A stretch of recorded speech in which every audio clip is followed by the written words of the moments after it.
Welcome everybody to this Fifth Monday event, where it is my great pleasure to be joined by Jenny Maria Donner.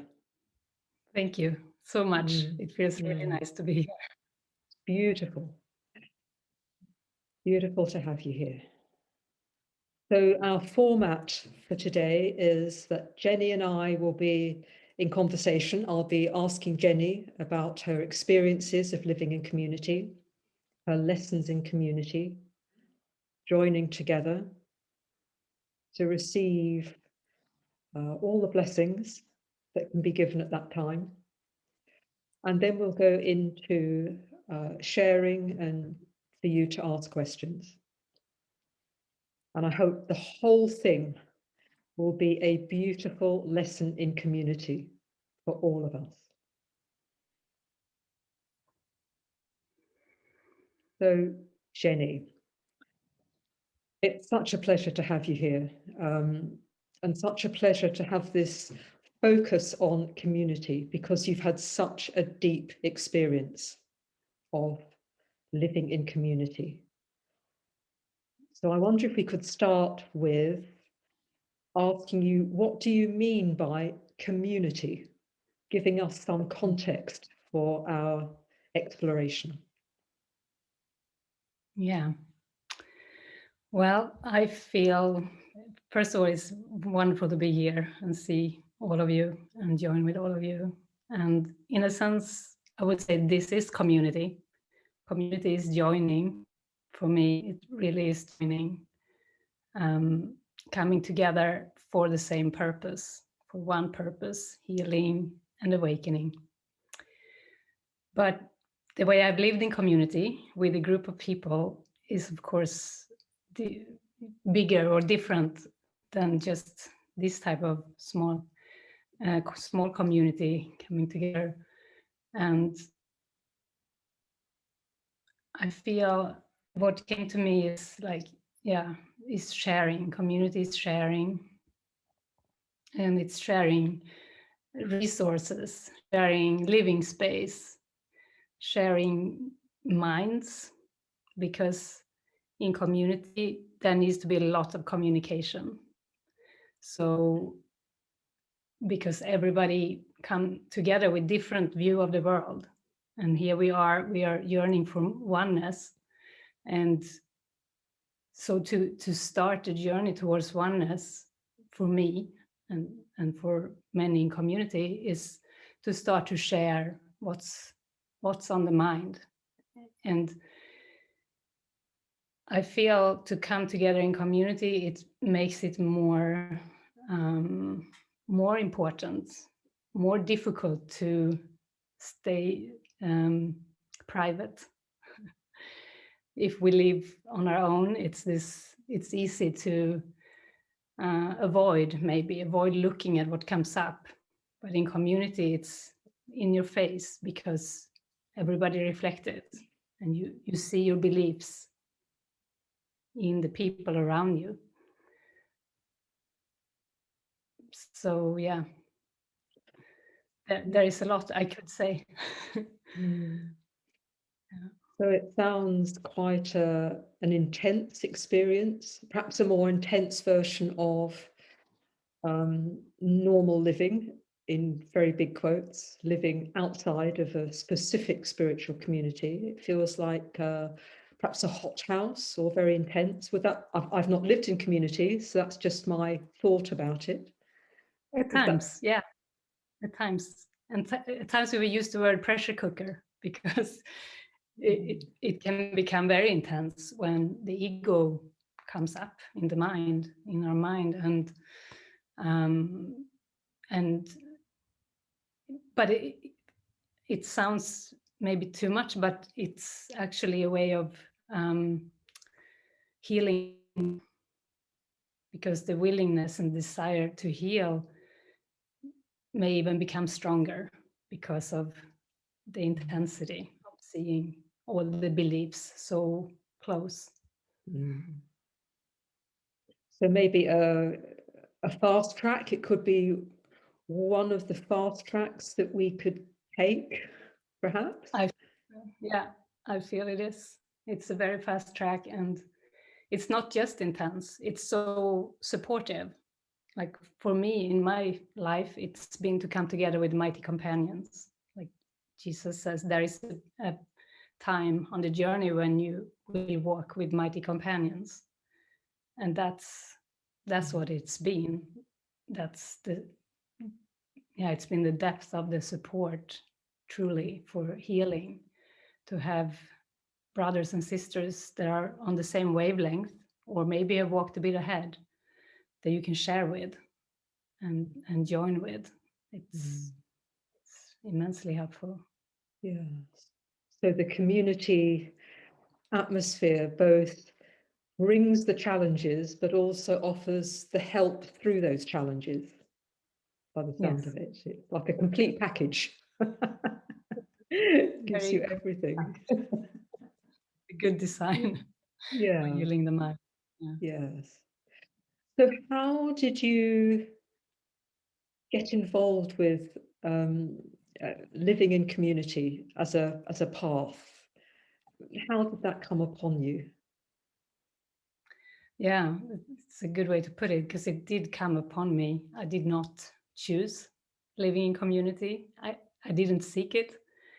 I think way back in my teenage years, I had this kind of dream of living very simply with other people, and images of like living on the dirt in Africa with a tribe or something. Like that was the idea, because this world seemed very complicated and difficult for me.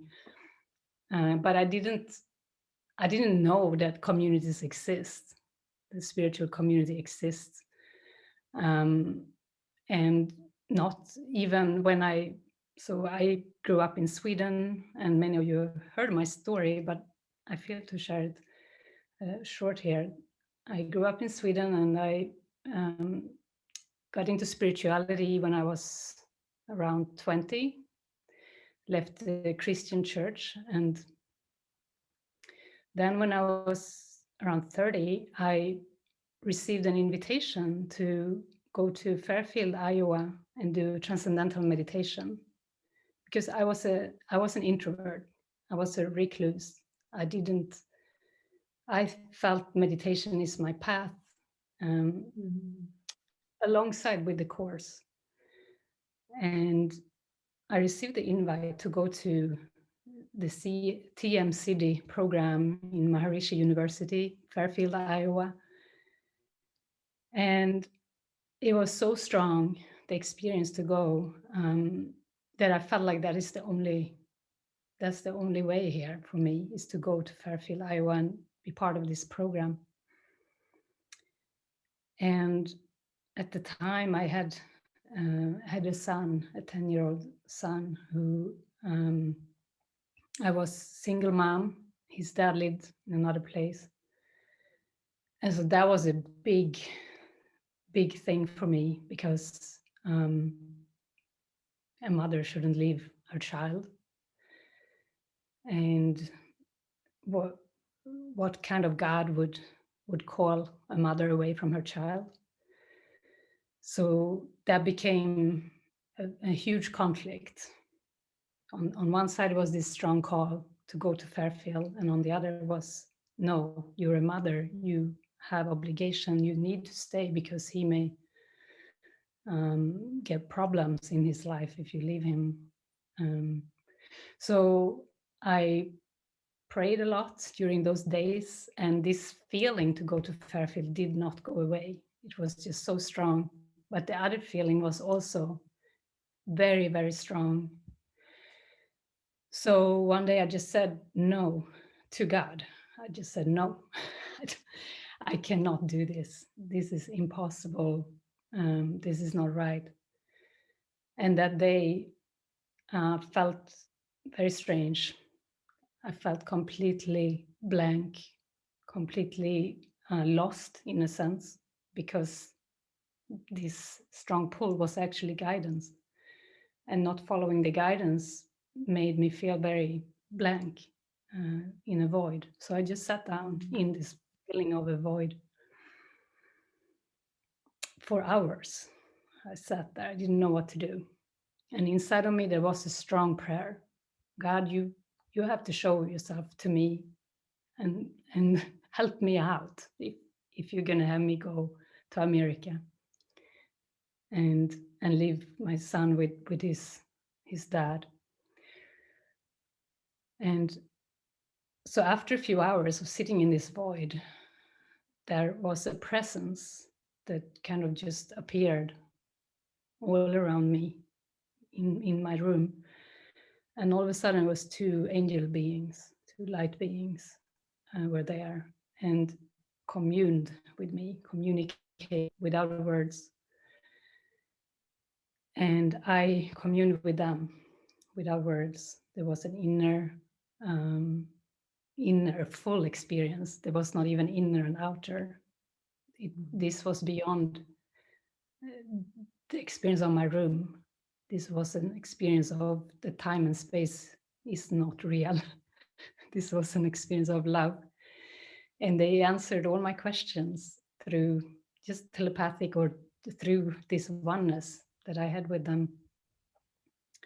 All questions, I don't even remember them now, but questions about why am I here, or questions about God, or they answered them. And at the end of this session, they said, now we want to let you know why we're here. You're going to go on a journey, or we're grateful. We're so grateful that you're going to go on this journey. They said, and then they disappeared. And I walked out of my room and I was standing in the hallway of my house, and I was thinking, what happened here? And on some level, there was no question about what happened, and there was no doubt about what I needed to do. I needed to say yes to this journey to go to Fairfield. And there was a deep learning in that moment because I felt so different. Like I felt this high experience of the oneness, of the light, of the love was truth. There was no time. Time is unreal. Space is unreal. And as I stood in my hallway, I thought, okay, my mind is untrained here. I perceive the world. I perceive the room. I perceive my house. This is very, very different from this high experience. So there was just one thing that I realized it was just the most important thing, and that is for me to heal my mind, for me to heal my perception. Also because these light beings were actually my parents, my earthly mom and dad in their true selves, which had no likeness to my earthly parents, but yet it was them, no doubt, it was them. So that's when I realized I have a perceptual problem, just like Jesus tells us in the Course. We have a perceptual problem and we need to heal our perception and take our projections back to heal. So there was nothing that could stop me then. What's coming to me, Jenny, as you share so wonderfully, so powerfully, it occurs to me that that was a supreme lesson in community, that connection with the light beings. You were communing. Yes. You were communing beyond time and space, beyond words. And that is true community, isn't it? Because we're talking about a state of mind. All physical communities are trying to help us establish a state of mind that is spiritual community. So how absolutely fantastic that at the beginning of your journey, you have this glimpse of true spiritual community. And then that sets you off to find it at all levels of your being. Yes. Absolutely gorgeous. Yeah. Yeah. Yeah.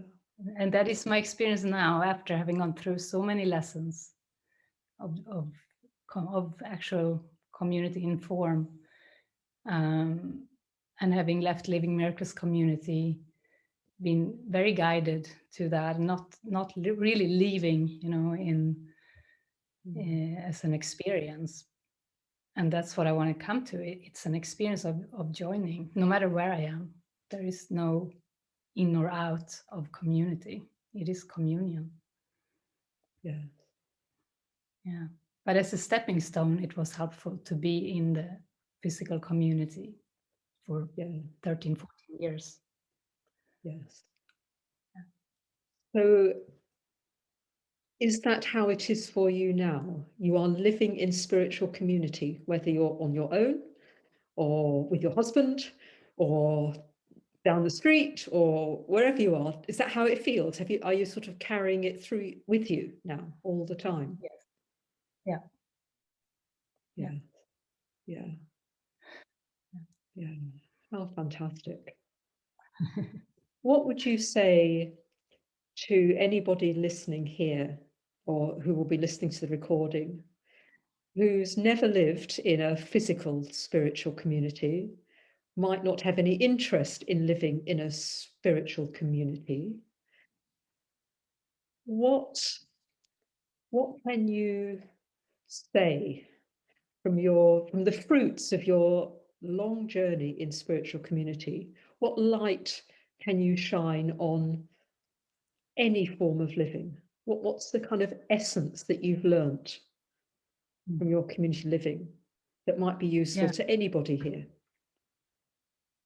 Thank you. Yeah, that's a good question. Because we all live in a context, whether we live with people or not, whether we live with family or not, and we can use context fully. And I feel that's what the offering is in our life when we choose awakening, when we choose to heal our minds. It is to use the context we're in, and even to see family as a community, and practice with that, practice to see the projections, practice to hand over what comes up, practice communication, practice letting spirit speak through you, all of those things. So and if we live all alone too, it's the same, because people are thoughts, people are in our minds, and we practice there. So it's a well. Yeah. Yes. Yes, I love that. It's a way we could adopt living in community as an attitude, however our circumstances look. Yeah. Absolutely. Yeah, for sure. Fabulous. Sure. Yes. Yeah. Yeah. Yeah. In your experiences of physical community, when you were in what we would think of as living in community,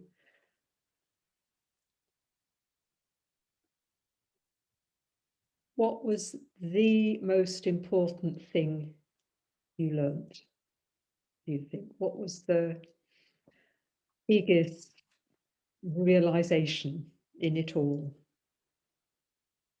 The word that comes is communication. Yeah. And seeing where there was fear of communication, and how much was held back, and how much sometimes was delayed because of the holding back. So learning to allow for communication, even if it's not always easy, even if it's not always feeling pure or lighthearted, or if it is to explore the depth of consciousness of the ego. That is the time when the ego wants to protect and say, no, we don't talk about this. We don't talk about this here. We don't reach out. And so, like in the community I was, we practiced no private thoughts. We practiced having no private thoughts. So we did share the depth of the ego thoughts. And the ego will always say, don't share that, because they will think this and this, or they will react. But when we dare to share in a context that we trust, there is so much healing and so fast, because nobody really believes it. You know, everyone is there to watch their own mind. So it's a very powerful way, because everyone sees everything as their own lesson. It's never really anybody else's lesson. So that's why it can feel safe to share. Yes. And that may not be found in everyday living, that everybody's prepared to say it's all about my mind and what's going on. So that seems a particular gift to have that experience. Yeah. I've had some people ask me, various groups, about this no private thoughts, and what does it really mean? Do we just go around spurting out ego all the time? You know, I don't like you, you've done that, you've upset me, I feel sad. It could be a never-ending stream of ego thoughts, because that's what's going on in our mind. But I suspect that's not what really happens, or what you mean, that you're just an ego spurting machine. Yeah, no. No, I mean, Jesus tells us clear in the Course, we have no private thoughts, because every thought creates or makes on some level. And so the whole universe is the reflection of our thoughts. So they are not private, you know, and that's how powerful the mind is. But the way we practice is, like in the community, most people practice to really work with the Holy Spirit and hand over thoughts. And if something is difficult or persistent or wants to be hidden, or if there is shame around it, then to dare to open up and share about it. That is the practice. And every day we offered opportunities to share the private thoughts in the community. Yeah. So powerful. Yes, yes, it does sound powerful. So again, thinking of this, the physical spiritual community, because it might have something to share, to shine a light on everybody's experience. Is there any type of person or any stage of our development where spiritual community would not be appropriate? Do people ever get turned away? It's like, no, you couldn't come in here because you're like this, or you haven't learned that, or you're not ready to do this? Or is it just everybody's accepted and then you deal with what comes? Yeah, I feel that it's the Spirit that is orchestrating it. So when someone has a genuine calling for community, they're welcomed in, and it's a recognition. Oh, there you are. I know you. Of course you're meant to live here. You know, so that kind of experience. Yeah. And does it always work, or do sometimes people leave in states of upset and disillusionment? And does that happen? Yeah, that happens. Because I see the whole world as the mind's projection, and we don't, you know, it can seem like something happens to us from the external world, but deep down we have chosen it. And even feeling rejected, having a deep belief in rejection, that might play out, or it may feel like being turned away or said this is maybe not most helpful at this time, or but my experience with community is that everyone who has that genuine call is welcomed. And then yes, intense things may come up and people may leave or be asked to leave if it is if that's the guidance, if something deep shows that, but that's rare. But I would say that is still a choice in the mind. So. Oh yes, I so agree. All a choice in the mind. So what I'm getting from what you're saying again, translating it to everybody's experience, whatever the living situation is, that all circumstances can be embraced, just like you would embrace within the community everybody who feels a calling. What I'm getting is, whatever our situation is, we can see ourselves in community. In our mind, we can be in community with our next door neighbour, who we may not speak to, or we may be having a battle over their noise volumes or their dog barking or whatever. We can choose to be in spiritual community with them. We can choose to be in spiritual community with our work colleagues, with everybody and anybody that we come across. And this is what the course is teaching, isn't it? Include, include, include. Don't exclude Yes. anyone, or you've hidden a dark spot in your mind, and that will need healing. Yeah. Yeah. Well, this feels a lovely place, this inclusive nature of community. To go into our silent reflection time now.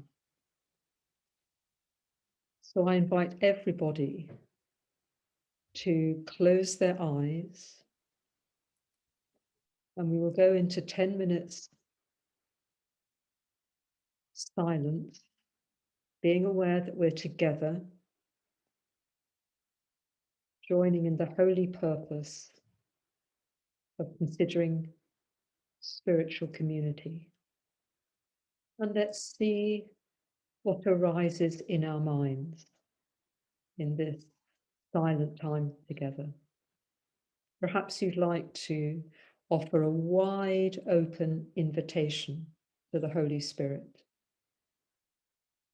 to show you, to guide you, to join with you, to bless you.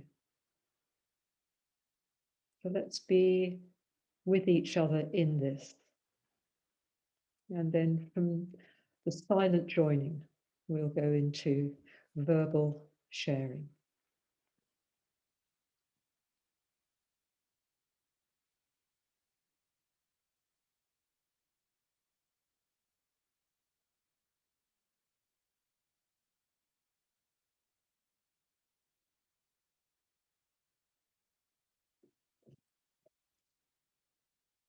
Very gently, let's take our attention to our breathing.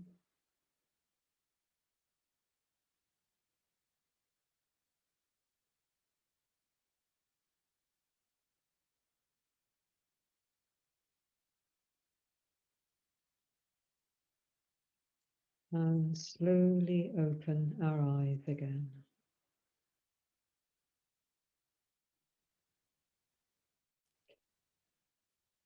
We're now opening the space up for questions to Jenny or sharing from that silent reflection, or anything else that's linked with our purpose here together.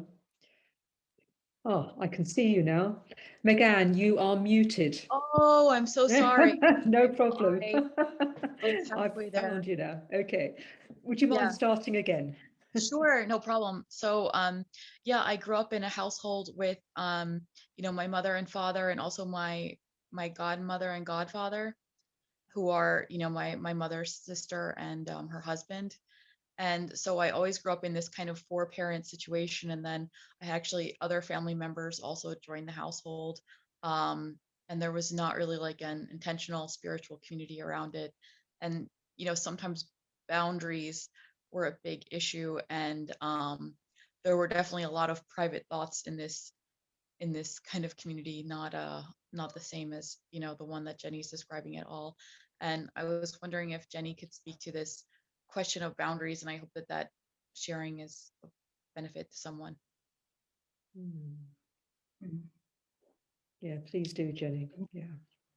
Okay. Yeah, let me just see what comes. I mean, we are all on such a deep journey to learn that the ego is not real. And in the ego's world, boundaries are important because we believe in hurt. We believe we can be hurt by others. We believe there are others outside of us. And that we believe for a long time, even in the awakening. And I'd say until we give over our minds and our hearts and everything to the Spirit's purpose, we will experience that boundaries are crossed, and we will be hurt many times. I've experienced abusive relationships, abusive situations in my childhood, in my young adulthood, and that's horrific. That stuff is not great, but still to see that my mind is not the one that is suffering is not part of me, and that's the learning in the awakening. And until we come there, we need to go through all the pain. We need to allow all the pain up, and the perception of being taken advantage of, and having unwise parents or people around us that take from us or that are not loving. And all of those experiences, on some level, we have chosen them to heal, to see through, to forgive. We cannot be stuck in being the victim.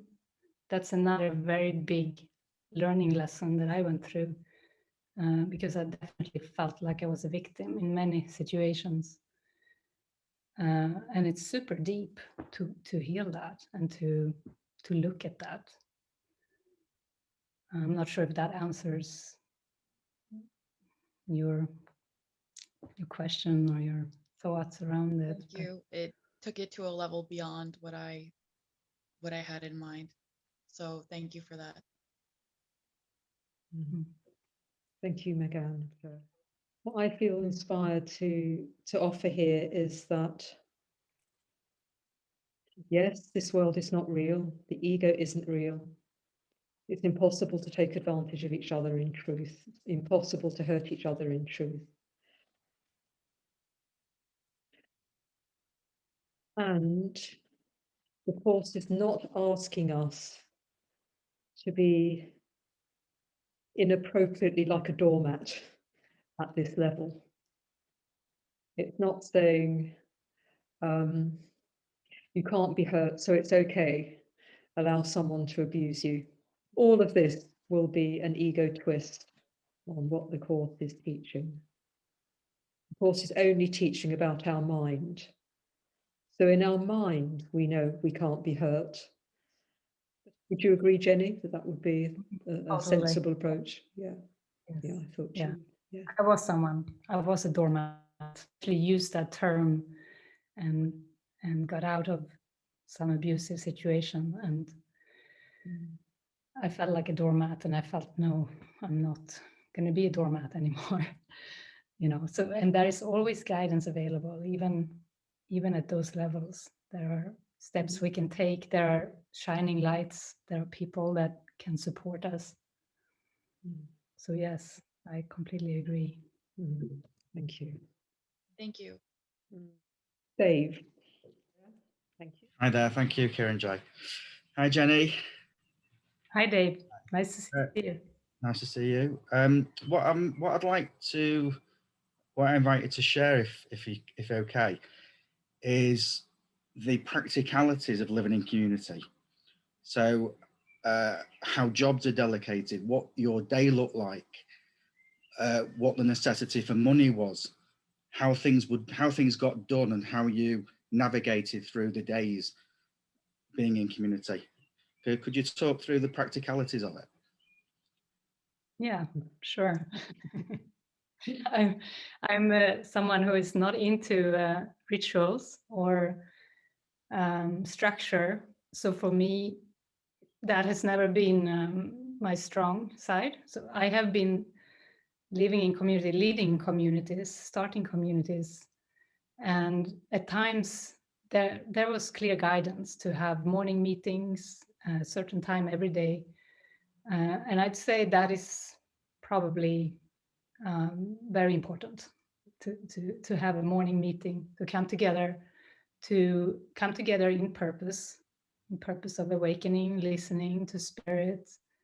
And usually the facilitator has something to share, something that is very supportive for the mind, for the healing. And then there is sharing, like open up for just expressing, sharing. Maybe there have been stuff coming up during the night or so on. And so that is very important. Again, the communication in community is the most important aspect of it. And we could spend hours in those meetings. Sometimes I've spent 7-8 hours in a sharing meeting because the mind is the most important thing. Food comes secondary, and what we do, cutting the lawn or whatever, is secondary. But even those things come in as guided. So in practicing community, you need to have some trust in others. And that is one aspect that is difficult for the separated mind, is to trust others. And Jesus says a lot of times in the course, the benefits of trusting your brother. And I've gone through many phases of this, of going deeper in trust and discovering how much I have not trusted in my brother. So the delegation of tasks, for example, can come from somebody else. You can be told, we feel it's guided for you to take on this project or this area of working, mowing the lawn or cooking or cleaning, and if there is no trust, there will be an opposition. Like, I'm not going to take instruction from somebody. I'm better than that, and my skill level is much higher than those tasks. And there can be a lot of ego opinions and reactions. And my experience in community is that you're often given something to undo the self-concept. So if you have a skill or a profession or something, it can either be used and undone in being used, or you be given a completely different function that is the opposite of what your skill is. And all of this will undo pride. All of this will undo the self-concept. And it is designed by the Holy Spirit, because a spiritual community could not last if there wasn't prayerful inner listening and guidance. So it's very beautiful. So the ones who are assigned leadership roles have a beautiful task, and the ones who are assigned or who are new in community, who are there to listen to the leader and follow instructions, usually they have a deep connection with the one that is leading. There is an experience of, I trust this one, but often it comes up also, I don't trust, and I'm protesting, I don't want to do this. And then that's just part of the healing and the sharing to bring up what comes up. So usually after morning meeting, everyone goes into their function, and it can be different things. And it's usually very peaceful because all the issues have been shared in the morning. So it's a feeling of no private thoughts. In a sense, you don't go there and think, oh, what's going on with that one? That person is kind of isolating, and it's been shared, it's been brought up in an ideal situation. And there's, of course, times when people do close up because this trust issue is so deep. So there are times when it feels like you want to go and talk to someone and see what's going on for them. But still, it's a very, very peaceful experience. And no matter what the day looks like, it's there. And then usually we used to have a meal together with sharing more thoughts that come up, or meal in silence.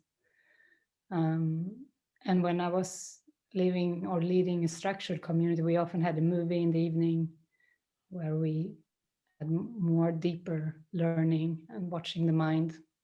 We watched mind watcher movies or metaphysical movies, whatever felt guided. And often it was to address issues that may have come up in someone's mind during the day, or that felt like, yeah, this is what spirit wants to address. And the movie, I've had many experiences of hearing a movie title and showing a movie, and it's the perfect opportunity for healing. So yeah, does that answer your question? Sometimes I ask a question and I can often be left with the feeling of that's not quite been answered as I would hoped, but that's one of the most thorough answers I've ever had answered to a question before. So thank you so much. Thank you very much, Dave. Thank you for your question. Yeah. I do feel I didn't answer fully because you were saying, asking about money. And that is also something like in community sharing resources is a way. And there can be sometimes guidance to have a fee for joining in or, yeah. Thanks for adding that. The question was answered so beautifully, I'd forgotten I mentioned that, but thank you. Yeah, I can imagine there is quite a degree of trust required when it comes to money. It's a very sensitive, powerful issue. Yeah. And in the ego's world, money is safety. So it's very sensitive. Yeah. Matter, yeah. Yeah, survival, power, all that. Future, yeah. Okay, Bridget, would you like to unmute yourself and share for us? Thank you. Yeah, hello. I just would like to ask Jenny, you know, I mean, I have asked a little bit. I just do feel quite a strong pull towards community. Yeah, I just wondered if Jenny could just speak a little bit about her current living situation, please. Yes, thank you, Bridget. Yes, we have opened up a place here in Spain where we have some extra rooms. So there is an opportunity to come and stay here with myself and Barrett for shorter or for longer. And that's something we could discuss. We live in a beautiful house in an area outside a town that is very charming and near the sea. And we were so guided here. The spirit sent us here in a very sweet way because, yeah, I don't need to share the whole story, but we knocked on people's door and said, do you know of this house that is available for rent? And they said, no, but come in and have a drink with us. You know, we want to join with you. 2 different homes were like that. So we felt this is it. This is the area. And then second to that came the house. And before we even walked into the house, I heard, this is the house we're going to live in. So it was, and I'm so grateful for that because I don't like having to choose and find out. So it's just dropping in. Yeah, easy. Yeah. There's space for a small community experience here. We don't have lots of extra room, but we have rooms for couples or for singles, at least 3 or 4 people. Yeah. Oh, that's such a, just hearing you speaking about it, you know, it feels even stronger now, you know, about the communication and everything. Yeah. Yeah. Thank you. You're welcome. Welcome, Bridget.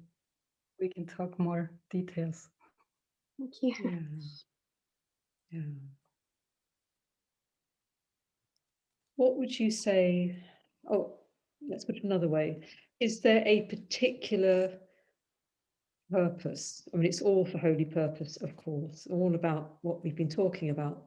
But is there any particular flavour, if you like, of the community living opportunity that you're offering at the moment with you and Barrett in Spain? Yeah, I'd say there is quite laid back. It's very, very easy, but it is based in full and open communication. And I know this, we are just in the beginning, and we may be guided in different ways, and yeah, but here and now it's very simple. Yeah. Maybe I can ask, I don't know whether you want to answer it. What's it like being with a partner in community? Because it seems like there's a special relationship there. There are people together, and then there's these two that particularly belong to each other, all in quotes. And I wonder how that has been for you, or how you've seen it happen in community, or how it is for you now with Barrett and inviting other people in. Yeah, it's lovely with Barrett. But yeah, it is a very good question, Karen J, because the special relationship is an ego device. And we all have special relationships until we have forgiven everything. So even family relationships are a big forgiveness lesson. And I've gone through a lot of that healing in special relationship, holy relationship training. That's lovely. I guess it will just show you, won't it? It will show you where you want to be special with another, where jealousies come up, where all that kind of thing. Definitely. Yeah, yeah, It shows. Yeah. yeah. Looks like we have Dave again. Yeah, I was happy to hang back unless in case someone else wanted to share. Yeah. Just what my only other question to you, Jenny, is what I'm curious about is who is Jenny, the human being, when you're in community again versus when you're not in community? What do you notice about yourself in the two scenarios, and what do you learn about yourself by being in community?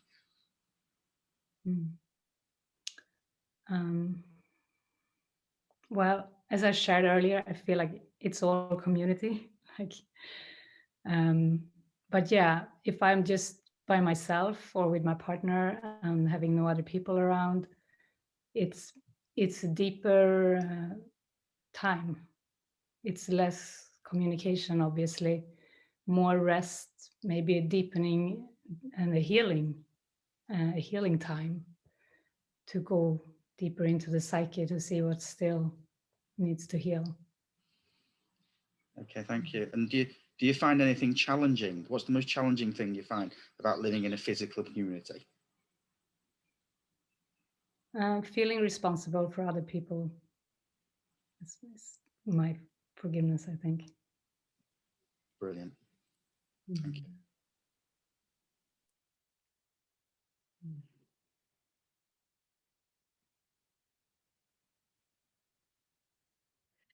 Let's just take a moment.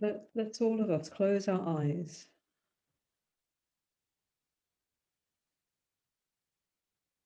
And be really present.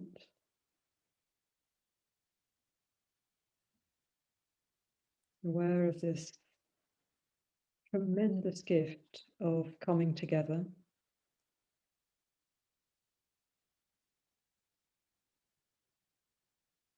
This is what it's all about. We are one, we are whole, we are united, we are joined. So here we are, 31 seeming people on a seeming Zoom call with this mighty invitation to remember truth. Let's just spend a moment being present with that.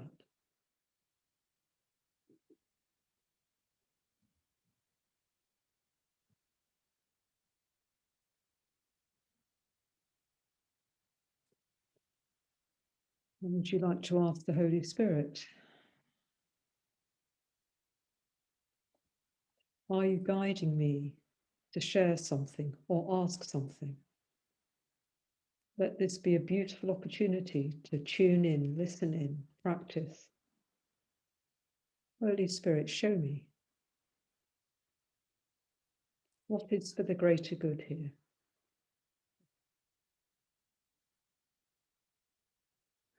Yeah, and maybe I can share too that because we all have barriers or feelings of things we're ashamed of or embarrassed about or we want to hide and feel like I could never live with other people because then they would see this or that about me. And those deep feelings in the psyche are there to gently be seen and allowed. Like I don't feel anybody is too bad to be able to live in community, or that this all will heal, no matter what it is that wants to be hidden. And it's usually so gentle that it actually falls away before you even approach it. Or yeah, that's my experience.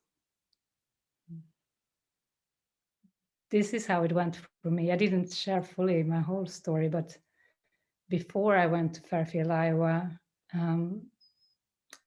I was in a gathering in Sweden, and I was studying to become a psychologist, and that was very important studies and everything.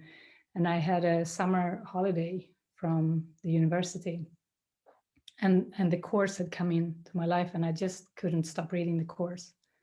The psychology program became very unimportant, but I still wasn't sure. I was like, should I leave the university? No, that seems insane. I need an education and I need to stay. So I stayed until the point when I couldn't stay there anymore. It was just this clear feeling, today is the day that I say goodbye here. And it was actually the first lecture of the fall semester that started. And the lecturer or the professor that was there talked about people who go a whole other path than normal. So it was social psychology about people who take the road less traveled. And he talked about people who walk in the flower beds instead of on the pathways. And my heart was beating all the way through.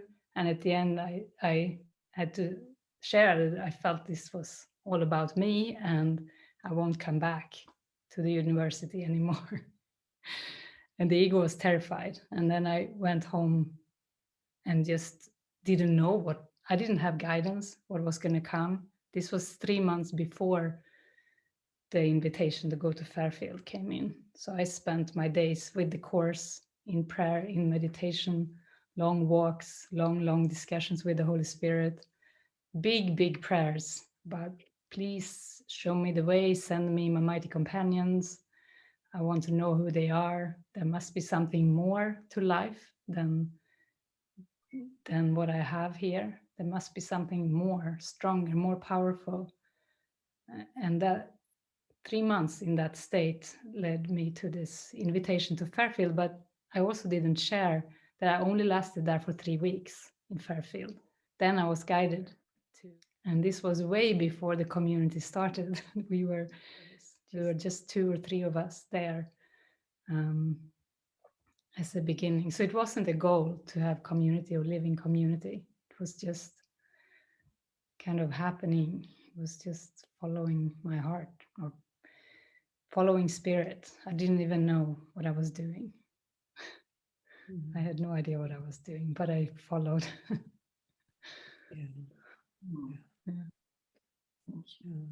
What a beautiful demonstration. Just following, it was following. Yeah, the desire to have a different experience was so strong. The desire to know God or to know who I am. I would just not stop or settle for whatever my fears told me, that I should have a job or should live a normal life.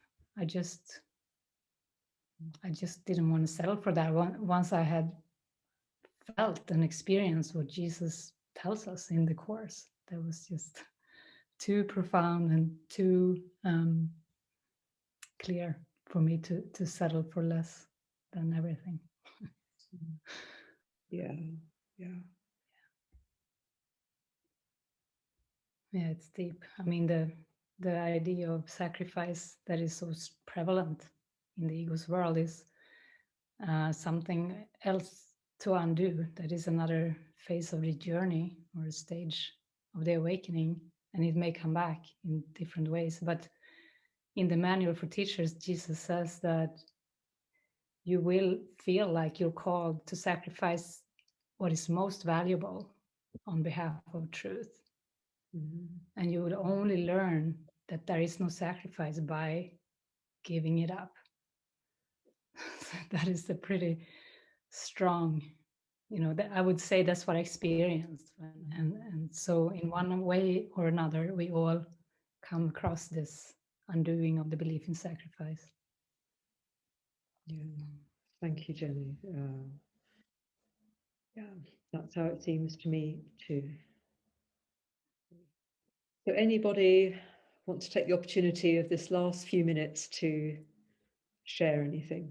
Let's just come back to you, see if there's anything popping up. Eva, I'll get it right. Eva, or Eva, was it Eva?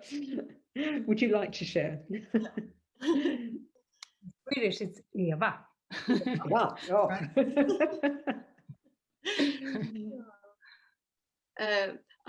I just want to share. I want to share my gratitude and a big thank you for this gift. And I say it because I have difficulties in expressing gratitude, I think, because I don't want to hide private thoughts or bad feelings, but I can see more and more that it's a difficulty to say, talk about or mention love or express it. And it's so hard to find words because there are no words enough. And so I must start to say it out loud. I think this is so beautiful, this sharing and about community, and to see that it's everything, it's inclusion, it's everything included. And I can feel that it's coming in for me because I have been also struggling so much and punishing myself for not doing the right thing and being a failure. But I can see now this community and these lessons are there for me and everyone, wherever we are. And but at the same time, to be with this, to watch the community, a bit of outside, I must say, but also trying to come in with retreats. And so I can see that I have got so many gifts. And I just want to lift that. I want to really take that gratitude and see, because I feel like what I haven't been able to do, I can see it's done for me. It's done for me. It's all done for me, everything. And that's what we do for each other. And I think that's how we can be of help for each other, that every step we take, it's for all, it's for everyone. So thank you so much. Well, I received that as beautiful, beautiful sharing. So thank you so much. Very loving, beautiful sharing. And you, Jenny. Yeah, thank you. Thank you, Eva. Yeah, that's it. Yeah. Yeah. Yeah. Thanks for daring to share gratitude. Yeah. I love you saying, I have to start somewhere. Yes. We have to start somewhere. So why not here and why not now? Yeah, Yeah, that's the only place. the only place. Yeah. Yeah. Wow. So we are just about at the end of this gathering. But now, Jenny, is there anything you'd like to say in closing Yeah. about your Thank you. work or? Yeah, well, work, I don't feel like it's work. I live my healing experience, and that's it. I did share in the chat the links, and yeah, they will come in Karen J's email. So thanks. Yeah, we do sessions every week, Barrett and I together, very healing sessions, and many of you have been in them. So we would be happy if anybody feels to join. It's usually very deep sharing and healing sessions. Now we do them on Sundays at 6 p.m. Central European time. Sometimes we do them Sunday mornings. That's it. And I also want to share, and you find the information on my website. The link is in the chat. I want to just share too how delighted I am to see all of you and the new faces and the faces of you who have been with me in community in different ways. Even from a long time ago, I see Edward is here. I think that's very beautiful. And people have been in the retreats, and it's precious to be together like this. I do clearly feel we're so joined and connected. And it's not about coming to a physical place at all. It is about this link in the mind that we share. And if anyone is called to come and join with us here in Spain, please let me know, and we'll talk about that. Yeah, thanks. Thanks so much, Karen J, for setting this up. Well, it's been a great, great pleasure, Jenny. Very beautiful to have you here. Very beautiful for the sharing. I'm very grateful you said yes.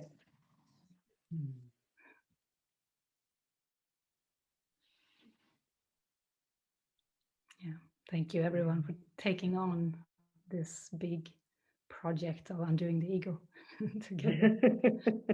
Yes, Awesome. indeed. Yes, indeed.